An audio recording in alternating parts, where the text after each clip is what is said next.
त्रिदेव में सर्वश्रेष्ठ कौन? महर्षि भृगु ने कैसे ली त्रिदेवों की परीक्षा। एक बार महर्षि भृगु और अन्य मुनियों ने सरस्वती नदी के तट पर मिलकर यज्ञ का आयोजन किया। इस यज्ञ में नारद जी भी आए हुए थे।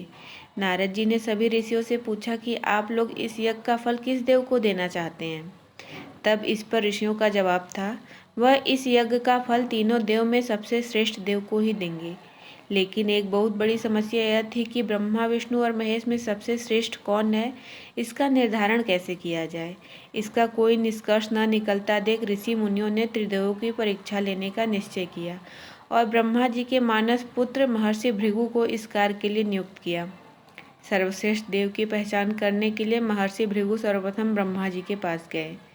उन्होंने ब्रह्मा जी को न तो प्रणाम किया और न ही उनकी स्तुति की। यह देख ब्रह्मा जी क्रोधित हो गए।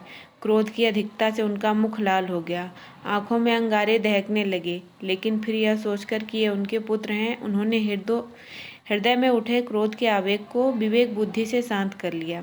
फिर वहां से महर्षि भृगु कैलाश पर्वत पर गए। देवाधिदेव भगवान महादेव ने देखा कि भृगु आ रहे हैं तो वे प्रसन्न होकर अपने आसन से उठे और उनका आलिंगन करने के लिए अपने भुजाएं फैला दी। किंतु उनकी परीक्षा लेने के लिए भृगु मुनि ने उनका आलिंगन अस्वीकार करते हुए बोले, महादेव, आप सदा वेदों और धर्म की मर्यादा का उल्लंघन करते हैं। दुष्टों और पापियों को आप जो वरदान देते हैं उनसे सृष्टि पर भयंकर संकट आ जाता है, इसलिए मैं आपका आलिंगन कदापि स्वीकार नहीं करूँगा। उनकी बात सुनकर भगवान शिव क्रोध से तिलमिला उठे। उन्होंने जैसे ही त्रिशूल उठाकर उन्हें मारना चाहा, वैसे ही भगवती ने बहुत अनुनय विनय कर किसी प्रकार से उनका क्रोध शांत किया।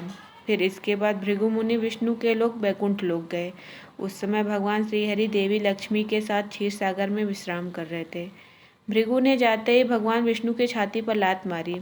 भक्त वत्सल भगवान विष्णु शीघ्र ही अपने आसन से उठ खड़े हुए और उन्हें प्रणाम करके उनके चरण सहलाते हुए बोले, भगवान, आपके पाँव में कहीं चोट तो नहीं लगी? कृपया इस आसन पर विश्राम कीजिए। भगवान, मुझे आपके शुभ आगमन का ज्ञान न था, इसलिए मैं आपका स्वागत नहीं कर सका। आपके चरणों का स्पर्श तीर्थों को पवित्र करने वाला है।